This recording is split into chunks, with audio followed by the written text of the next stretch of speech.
Então nós vamos, né, como em todas as noites, nós trabalhamos aqui com o Evangelho segundo o Espiritismo. Tá? Tudo que a gente vai buscar para a gente falar aqui tem uma base que Kardec nos trouxe através do Evangelho, né? Segundo as passagens da vida de Jesus, né? E os seus evangelistas que nos trazem isso. Vocês sabem que Jesus não deixou nada escrito para nós, mas aqueles que conviveram com ele e aqueles que estavam próximos dos que conviveram com ele, né?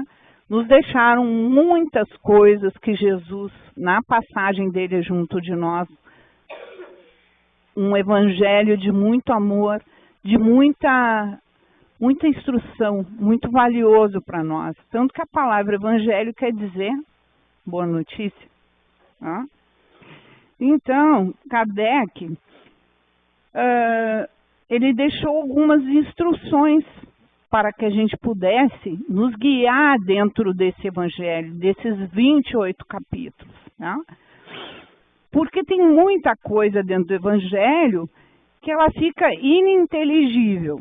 Se a gente pegar a lei e achar que aquilo que está escrito é um entendimento, e não é. Né?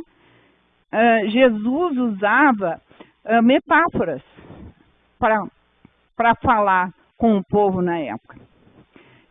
E eu estou trazendo isso porque o que nós vamos usar hoje também, essa parte do evangelho que nós vamos atuar hoje, é uma metáfora. Porque se a gente for achar que a leitura é o que aconteceu, não. É uma metáfora. Né?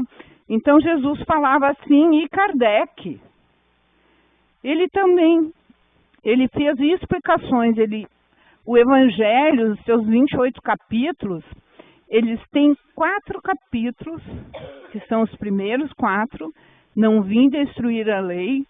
Ele vem falando que há muitas moradas na casa de meu pai, ele vem falar da reencarnação. O que quer dizer esses 4 primeiros capítulos? Eles querem dizer e dar base aos outros todos capítulos, nos dizendo que o que está escrito ali é da vida espiritual. Então ele dá a base falando dos mundos, falando das leis, né? Para que a gente possa depois entender os outros capítulos. Tá? Então é bom que a gente saiba disso. O Evangelho tem muita, a Bíblia, quem é que consegue, né? Quem é que consegue ler a Bíblia e entender muita coisa? Muitas vezes as pessoas abandonam, não conseguem ler, porque ali tem muita metáfora. Então a gente precisa analisar e entender dentro desse capítulo. E hoje, o capítulo nosso é o capítulo 18. Muitos os chamados e poucos os escolhidos. Olha aí a metáfora. Tá? Muitos os chamados e poucos escolhidos. Mas todos nós não somos todos filhos de Deus? Vocês acham que um pai escolhe um filho e não escolhe o outro? Olha a metáfora aí. Não podemos levar ao pé da letra. Né? E a gente vai se ater, dentro desse capítulo, num item que fala a porta estreita. Entrem pela porta estreita, pois a porta da perdição é larga, e o caminho que a ela conduz é espaçoso, e há muitos que por ela entram. Como é pequena a porta da vida. Como o caminho que conduz a essa porta é estreito. E como há poucos que a encontram. Mateus capítulo 7, item 13 e 14. Imaginem vocês que hoje nós vamos falar de porta. Olha a metáfora que eu falava para vocês, né? Porta estreita e porta larga. E antes de falar em porta, porque para eu chegar numa porta eu tenho um caminho um caminho a chegar até lá. Então, eu vou deixar alguns questionamentos já de início, que é, o que nós vamos estar falando? O que é a porta estreita? O que é a porta larga? E qual o caminho, né? Que caminho é esse que o Evangelho fala? Vocês sabem que a doutrina espírita, ela nos diz, né, que nós, seres espirituais, estamos aqui para quê? E de férias? Claro, julho é mês de férias, né? Mas nós, espiritualmente falando, viemos aqui na Terra de férias? Nós não viemos de férias. Segundo a doutrina espírita, nós viemos trabalhar e desenvolver, né, o nosso espírito. Como? A porta estreita, ela é esse, vamos falar, desenvolvimento que nós temos que fazer do nosso espírito.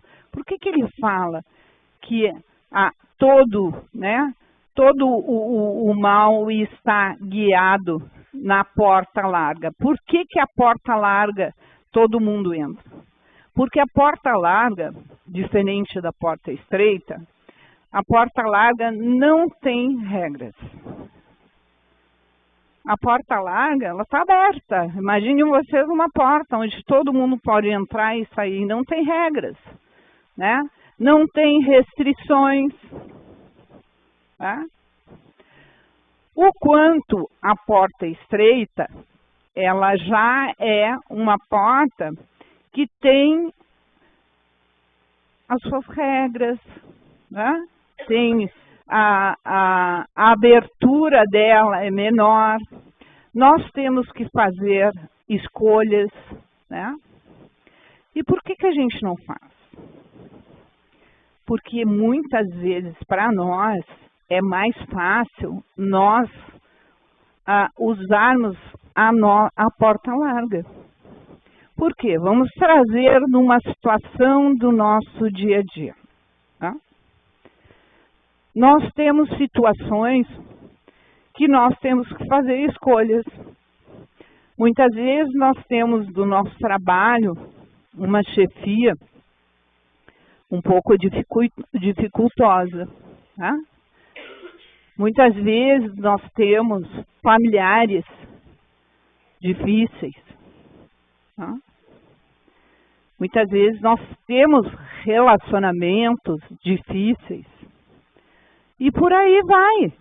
Nós podemos trazer muitas situações de exemplos. E o que acontece? Como é que nós agimos nessas situações? Nós agimos com a porta larga. O que muitas vezes a gente faz? Briga, né?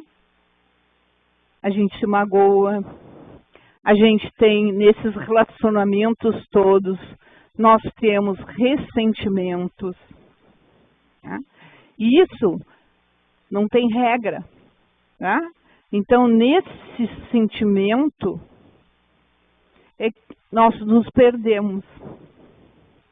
O que Jesus quis dizer nesse mundo com a porta estreita? Nessas situações em que nós estamos falando, já a porta estreita, ela vai exigir de nós, nesse aperfeiçoamento, ela vai exigir de nós resignação. Ela vai exigir de nós que nós pensemos, né?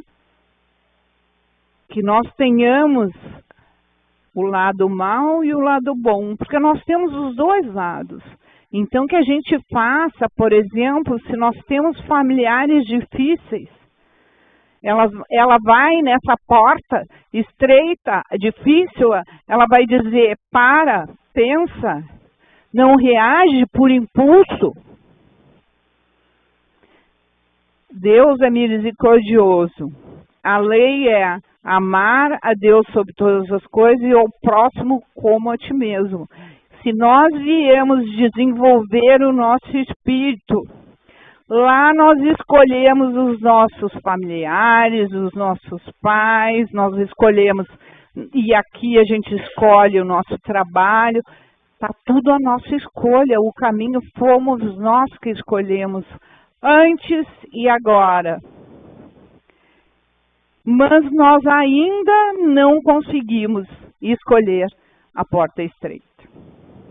A gente escolhe a briga, né? A pouca farinha, meu pirão primeiro, tá? E aí essas situações, elas não existe a evolução espiritual. Tá? Se nós não amarmos os nossos irmãos, e principalmente os mais próximos, porque são os mais próximos, muitas vezes, que nos magoam. Aquele que tu não tem muito, né, gostar, aproximada, aquele que te faz alguma coisa, é ou não é verdade? Pensem. Aquele, tudo bem, fiquei magoadinha ali na hora, mas depois já saí, já esqueci. Mas o mais próximo, e exatamente essa a lição. Essa é a lição. É aquela mãe que não é muito, né, que é severa, que é boa, não sei o quê, é o pai também, é o avô, é a inversão. São esses em que nós temos, né, que melhorar, nos conduzir a chegar nessa atitude de resignação, principalmente resignação, e de entendimento. Mas a gente escolhe o outro lado. E era isso que Jesus queria falar. Jesus também, vocês sabem, que ele usava muitos do dia a dia, né? Ele falava das lavouras, ele falava dos templos, ele falava dos fariseus. Então ele trazia aquilo que o povo podia entender. E a gente sabe que naquela época não, em todas as épocas da história, que os lugares, né, as cidades eram feitas em lugares muito mais altos, em montes, montanhas, né, e faziam um muro, né, faziam um muro em volta das cidades, né, e na época Jerusalém dizem que tinham 12 portas. E num determinado horário, vocês sabem que para se proteger, aquelas portas eram vigiadas, que é uma coisa normal dos povos, né, dentro da história. Então Jesus também usou essa metáfora, porque quem passava por essas portas, né, ia para onde? Para suas casas, ia ter o reconforto e ia ficar melhor. Então ele usou essa metáfora dessas portas também, porque era o que era importante na época. E o povo ia entender. Mas tem uma questão muito importante, que quando a gente conta uma história, cada um usa e tem um entendimento, né, da percepção. E Jesus fazia isso e o Evangelho faz isso conosco. Cada um aqui vai ter a percepção da sua vivência, né? Da sua experiência. Porque senão não poderia ser diferente do que isso, né? Tem que ver aquilo que o teu caminho, ou seja, tem que ver aquilo que o teu coração está aberto para receber. E vamos ter uma atenção nisso agora, né? Até para os trabalhos da casa, até para os trabalhos de obsessão hoje. Muitas vezes a gente vem aqui para tomar um passe, né?